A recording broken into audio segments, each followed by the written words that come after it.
Okay, welcome everybody to the July 2nd Ortelius architecture. Um, Let me go ahead and share my screen. So I am currently working on the documentation, getting that up to date. So I noticed there's a couple little things I needed to change. Um, so that is in the process. Um, so for example, some of the onboarding talks about updating your pipeline and things like that that we don't need to do. So I'm taking that out right now. Um, so that should be in place. And then I'm going to try, what is it called? Video Mule to record an onboarding video. Video Mule uses the like a AI voiceover and stuff like that. Yeah, Uh, that's what is that what that's what Gene used, right? yeah, yeah. I'm just gonna do a longer one. The free trial is limited to like 5 minutes of recording, so it's really hard to actually do a full end to end. So it's like 20 bucks a month or something like that. For Video Mule. There's another one called Tuppet or Trumpet, something like that. But that one's really it's like $60 a month to have um uh, to do it. Just another, it's basically the same concept, but it has just a few more features. So I'm gonna give Video Mule a try. Other things. Let me get over to the app.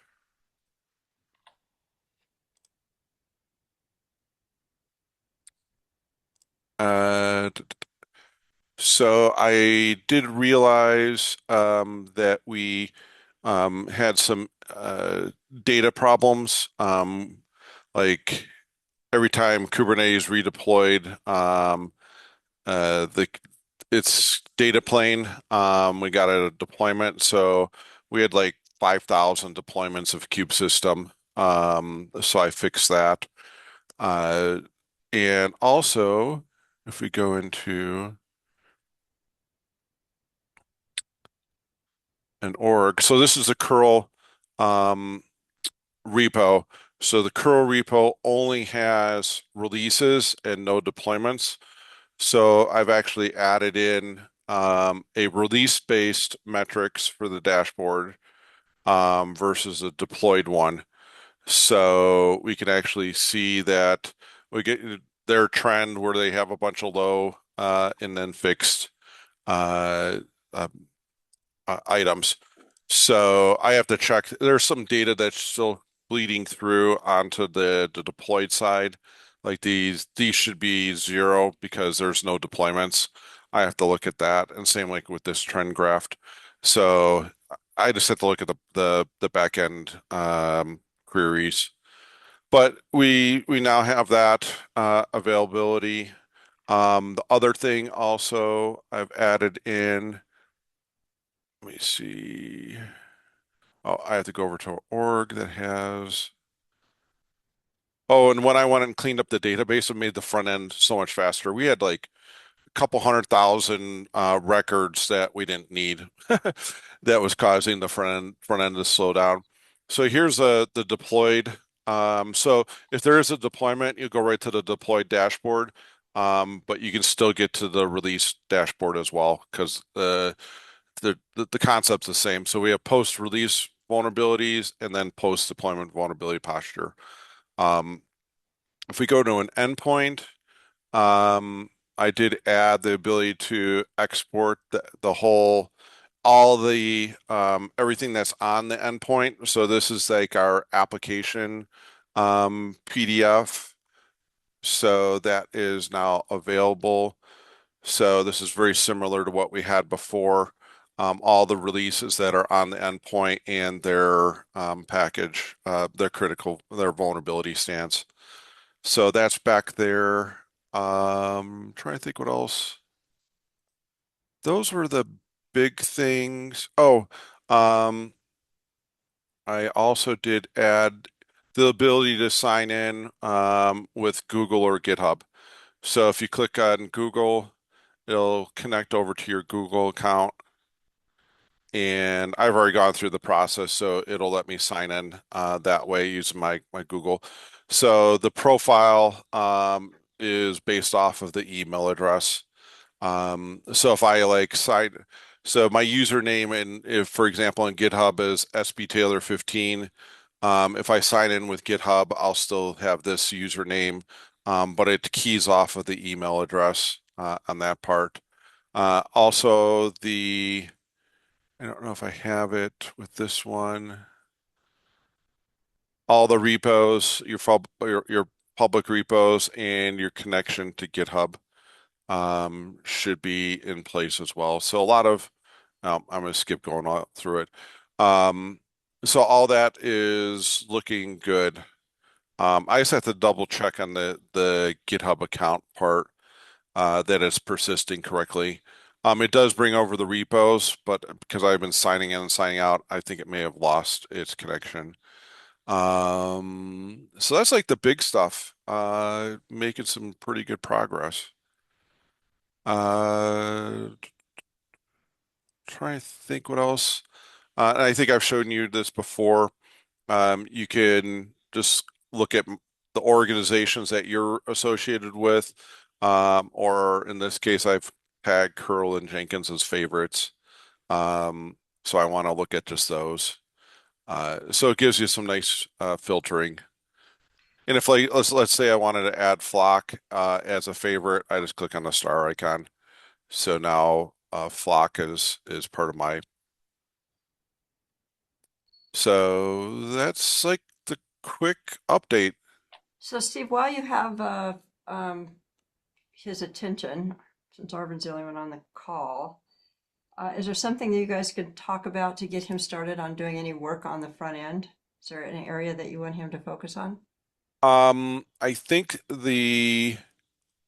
it'll actually be back end pieces.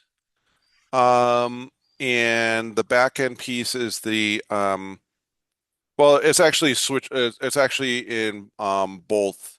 So when you connect up a repo, so for example, this curl repo is one of the ones we're monitoring. And let's say this is a GitOps repo that we want to map to a deployment endpoint. So we're going to need to gather a list of endpoints that this gets deployed to. So I will create an issue, Arvin, and assign it to you. So we can go ahead and get you working on the ability to add in the necessary fields for describing the endpoint name for a GitOps process. And then there's going to be the corresponding backend piece that says this is a GitOps repo. When a new commit is made, create a new it's called you sync the endpoint at that point.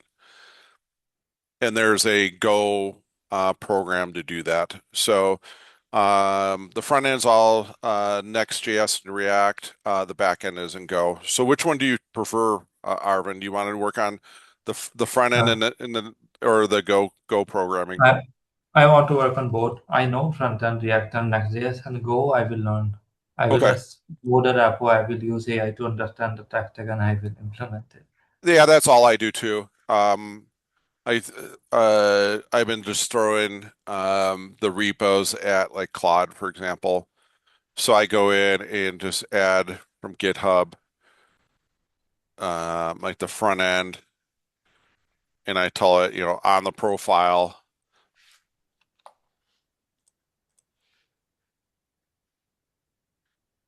And sometimes I'll tell it to sketch out like a design first, um, and give me the best way to add the ability for mapping endpoints to manually mapping an endpoint to a repo, and Got it. it'll Claude or even ChatGPT will give you the recommendations, and I kind of work through. Um, an iterative place to tell it to kind of fine tune it on what the UI is going to look like. Because I'll tell it to, I want the buttons like next to the repo, or add a button next to it to pop up a way for me to add in the the endpoint name, that type of thing. You just got to play with it and figure out what's going to work the easiest UI ways. Understood. Yeah. It makes Also, sense. like, yes, yes, Steve. Also, Steve, have you tried Fable 5? It's like available in the cloud until July 7. I just saw it come through yesterday, but I did not try it. I usually use Sonnet. So yeah, Um, if you hover, like, is showing the first one. yeah. What I end up doing is it chews through so many um go away. It chews through so many tokens that even like Opus is too heavy on the token usage. So I've been sticking with Sonnet 5 for what I needed to do. And what was it? There's a way. Even Sonnet 4.6 is a good one. Yeah, Um, I mostly use the 4.6. yeah, and the effort, I'm just using the default with thinking turned on, and that seems to get me where I need to go uh, without chewing up a bunch of tokens and running out of, in 15 minutes I'm done. You know, if you if you give it too much work to work, too much, because when you load in the code base, it really adds, it really takes up the tokens. Yeah. So I will go ahead and create an issue for both the front end and the back end.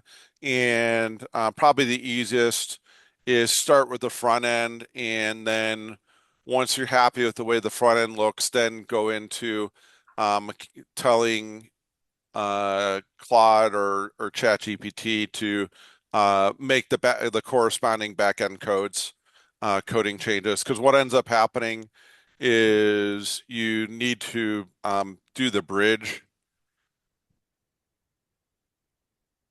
Yes. So, and that happens in component, library. There's a graph QL. So these are like the queries that the front end uses.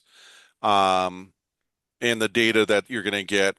So you can have the front end do everything, and then because it has enough context of what to work with, that you can then pass over and load up both the front end and the back end repo URLs, and then tell it to make the corresponding back end changes. Got it. Also, like, feel free to like create any other issues. I will pick them up. What was that about creating another page? Another issues, like if you have other tasks, you can assign it to me.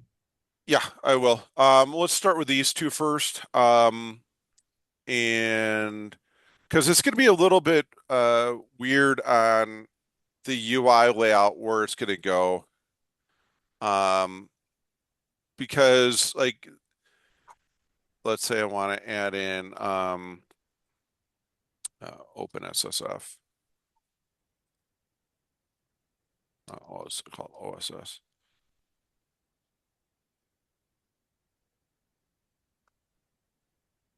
So if I want to add that as a favorite, now it's a favorite. I need to say that the next step is like I want to go ahead and assign this to manually assign an endpoint to it. So you're gonna have to play with it to see if it makes sense to do it here, or if we just have another section in here that talks about like endpoints, um, endpoint mapping or something like that. You're gonna have to play with it, see what it looks like to layout wise for those repos. Because Not if yeah. we do it down here, it could be a little hidden, and that's one of the things that we don't want to do is we want things obvious and not have to hunt for them. Yes. And I will direct I'll send you the I have to double check that our backups are running for the database. They were messed up slightly before. Um, but let me double check that we have good backups being created from the database. And once I have that, I'll send you the details on how to connect to the data to the our database. Okay. Yeah. I can also like run it in a Docker Yeah, what I instance. might do is send you a the backups happen up to an S3 bucket, and I'm sorry, a Google Storage bucket, and I may just give you read-only access to download the backup so you can restore it locally. Okay. So that way you have good data to play with easily. But like I said, for some reason the backups weren't running correctly. It was like a service account thing, but I think I got it figured out. But let me first create the issues, and then I'll double check the backups and send you instructions on how to restore the backups locally. Okay. Yeah. And I think that's what I got.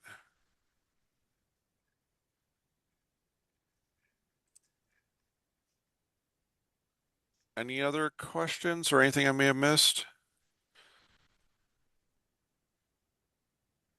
Alrighty. I should be able to get to those either later today or tomorrow, Arvin, for creating those issues. Okay. Yeah. Yeah. Steve works. All right, cool. Thank you, All Arvin. right, thanks everybody. Yeah. Thank you. Bye. Bye. Bye.